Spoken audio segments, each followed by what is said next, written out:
pemirsa, kita akan lanjutkan diskusi. Saya akan ke Cak Anam. Cak Anam, ini juga ada kemudian kekhawatiran dari publik.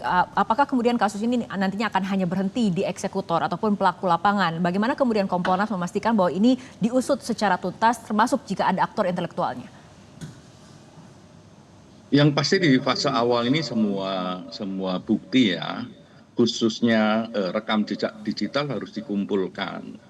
Karena kasus-kasus model kayak begini, hambatan politiknya jauh lebih besar ya daripada persoalan-persoalan teknis. Biasanya begitu. Nah, oleh karenanya ya langkah pertama ya semua bukti dikumpulkan. Langkah kedua ya harus kita kawal bersama-sama.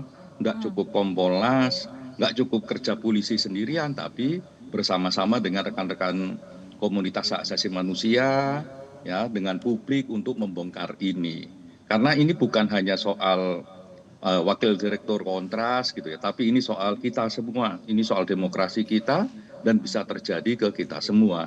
Itu persoalan utamanya. Oleh karenanya ya kita dorong ya kepolisian dan untuk bekerja secara profesional, dan saya pribadi senang melihat rekan-rekan masyarakat sipil memberikan pengawasan, memberikan pembanding gitu ya, sehingga kontrolnya lebih spesifik dan lebih tajam ya. Membandingkan bagaimana cara membaca CCTV, membandingkan bagaimana cara membaca komunikasi di ruang digital dan sebagainya. Nah itu menurut saya langkah yang bagus. Di luar itu, ini kan sudah ada komitmen ya, ada statement dari Pak Prabowo, ada yang melalui Pak Kapolri, dan akan mengusut tuntas ini. Lah mengusut tuntas itu, ya apapun yang terjadi, ya bahannya harus ada. Bahannya apa ya? Bukti-bukti itu dengan berbagai karakternya, termasuk bagaimana cara orang berkomunikasi, ya, memilih timeline, memilih lokasi dan sebagainya. Nah, saya kira pilihan-pilihan itulah yang menjadikan saya menduga bahwa pelaku ini ya terlatih, termasuk pilihan metode komunikasi dan alat komunikasinya. Oke, baik. Kita tanyakan tanggapan ke Mas Dimas juga. Ini tadi Mas Reza juga kemudian sudah menganalisis ataupun melihat bagaimana kemudian ada kejanggalan dari pola pelaku melakukan aksi kejahatannya. Ini tanggapan dari Mas Dimas seperti apa?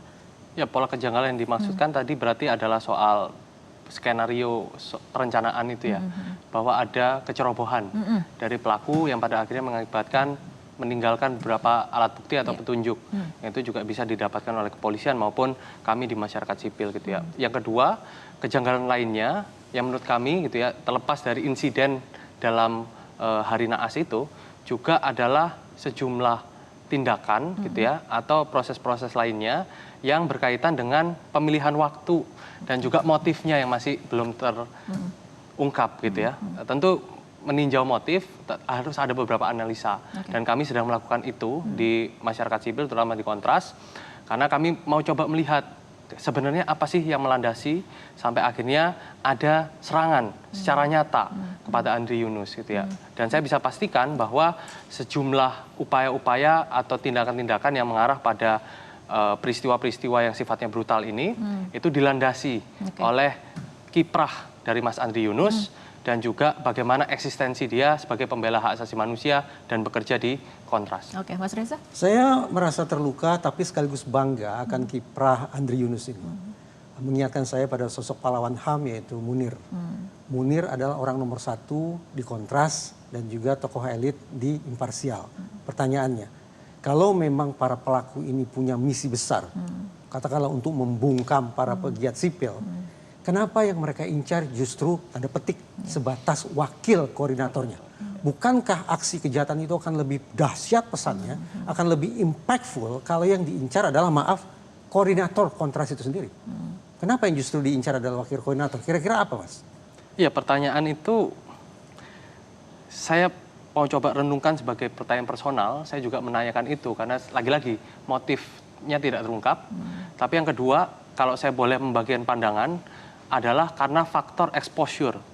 Nah, kalau kita lihat rekam jejak 1 tahun yang tadi saya ceritakan, bagaimana kiprah dia yang cukup viral ketika mendobrak rapat kerja Panja pembahasan RUU TNI di Vermont, lalu juga sejumlah ekspos dia ketika melakukan rangkaian advokasi hak asasi manusia yang dilakukan oleh Kontras gitu ya. Tentu ini juga bisa menjadi salah satu faktor penentu. Saya tidak bisa menjawab secara clear mungkin Mas Reza ya. Kenapa tidak saya gitu ya. Tapi secara personal yakinlah pada saya gitu ya. Saya juga mempertanyakan itu. Oke, baik. Motif ini yang belum terungkap. Gitu. Mas Dimas, Mas Reza, kita akan berbicara mengenai langkah selanjutnya harus seperti apa, tapi kita ikuti jeda berikut lebih dahulu. Jelajahi cara baru mendapatkan informasi. Download Metro TV Extend sekarang.